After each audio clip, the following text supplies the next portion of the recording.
Praise the lord. దేవునికి మహిమ కలుగును గాక.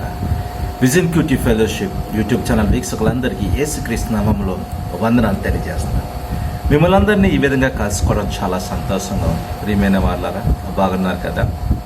ఈ నూతన మాసంలో మనము అపొస్తల కార్యముల నుంచి ధ్యానాలు మొదలు పెట్టుకున్నాం. నేడు మన ధ్యానం కోసం ఏర్పాటు చేసుకున్న వాక్య భాగం ఏమనగా అపొస్తల కార్యములు 2వ అధ్యాయము 1 నుంచి 13 వచనాలు. దయచేసి మీ దగ్గర బైబిల్ ఉంటే తెరవండి, కలుసుకొని వచనాలు చదువుకొని మనం ధ్యానంలోకి వెళ్దాం. నేను మీకోసము 1, 2, 3 చదివి వినిపిస్తాను. పెంతెకోస్తు పండుగ దినము వచ్చినప్పుడు అందరూ ఒకే చోట కూడి ఉండేది.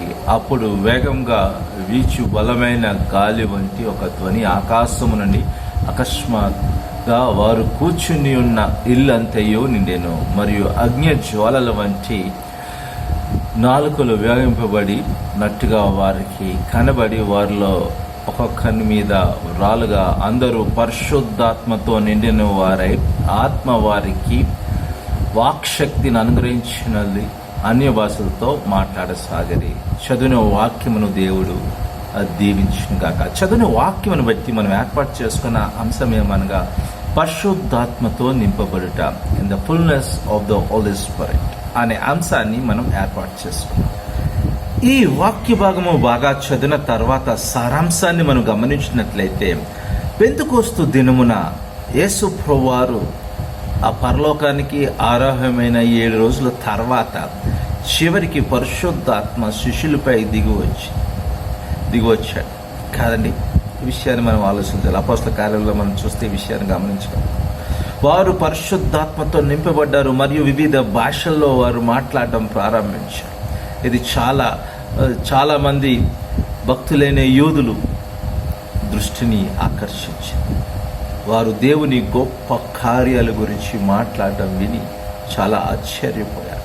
చాలామంది ప్రజలు తమ ఆశ్చర్యాన్ని దాచుకోలేకపోయారు. కానీ కొందరు వారిని ద్రాక్షరసంతో తాగిన మత్తులో ఉండి మాట్లాడుతున్నారని కొట్టిపారేశారు. కొందరేమో ఆశ్చర్యపోయారు, కొందరేమో ఈ వారు తాగి ఉన్నారు, వారు ఆ విధంగా మాట్లాడుతున్నారు అని కొందరు ఏలన చేసినట్టుగా అనిపించారు. ఏదేమైనా ఇవంతా కూడా ఈరోజు సారాంశంగా మనం చూడగలుగుతాం. ఈ వాక్య భాగమును ఇంకా మనం లోతుగా ధ్యానం చేసినప్పుడు మన దేవుని గురించిన గొప్ప సత్యాలు గ్రహించడానికి వీలు కలుగుతుంది. 3 నుంచి 4 వచనం. గాలి మరియు అగ్ని దేవుని ఉనికిని మరియు శక్తిని సూచించుచున్నవి. శిష్యులు ప్రార్థిస్తున్నప్పుడు ఆయన గొప్ప శక్తి వారి మీదకి వచ్చింది కదండి. విషయాన్ని మనం ఆలోచించాలి. ఆయన శక్తి వారి మీదకి వచ్చింది. అప్పుడు కూడా దేవుని వెతుకు వారికి ఇప్పుడు దేవుని వెతుకు వారికి పరిశుద్ధాత్మ శక్తి వారిని నింపుతుంది. వారు శక్తివంతులు అవుతారు అనే విషయాన్ని మనం ఆలోచించాలి. మనం పట్టుదలతో మరియు ఆయన కొరకు నిరీక్షిస్తూ మనం ఎల్లప్పుడూ పరిశుద్ధాత్మ విషయమై ఆ శక్తి ఆయన శక్తితో నింపబడడానికి అలా శ్రద్ధ మనము కలిగి ఉండాలని ఈరోజు వాక్యం మనల్ని ప్రోత్సహిస్తుంది. ఎందుకంటే పరిశుద్ధాత్మతో శక్తితో నింపబడడం చాలా అవసరం. ఈ విషయాన్ని మనం ఆలోచించాలి. ప్రతిరోజు దేవునితో సంబంధం కలిగి ఉండడం వల్ల, ఆయన వాక్యాన్ని ధ్యానం చేయడం వల్ల మనం శక్తి పొందుకుంటాం. పరిశుద్ధాత్మ శక్తి పొందుకున్నప్పుడు మనం గొప్ప కార్యాలు చేయడానికి వీలు కలుగుతుంది. కనుక ఆలోచన చేద్దాం. ఈ వాక్య భాగమును ఇంకా మనం లోతుగా ధ్యానం చేసినప్పుడు దేవుడు మనకు నేర్పే పాఠమును గ్రహించడానికి వీలు కలుగుతుంది. 12 నుంచి 14 వచనాలు.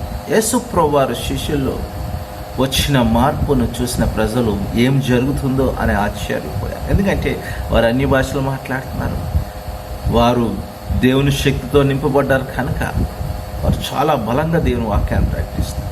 వారు నేర్చుకోకుండానే విదేశీ భాషలను మాట్లాడుతారు. మరియు వారు ప్రతి భాషలను ధైర్యంగా బోధించడం ప్రారంభించారు. పరిశుద్ధాత్మ ద్వారా నడిపింపబడే వ్యక్తి ప్రపంచంలో ఎక్కడైనా కానీ అర్థం చేసుకోగలుగుతారు. దేవుని శక్తికి మాత్రమే ఈ విషయంలో అసాధారణమైన విషయాలు కూడా దేవుని శక్తి ద్వారా సాధ్యమవుతాయి. కనుక ఈరోజు విషయాన్ని మనం ఆలోచించాలి. అసాధారణమైన ఏమైనా మార్గాలు మనకున్నాయేమో, అయినా భయపడాల్సిన పని లేదు.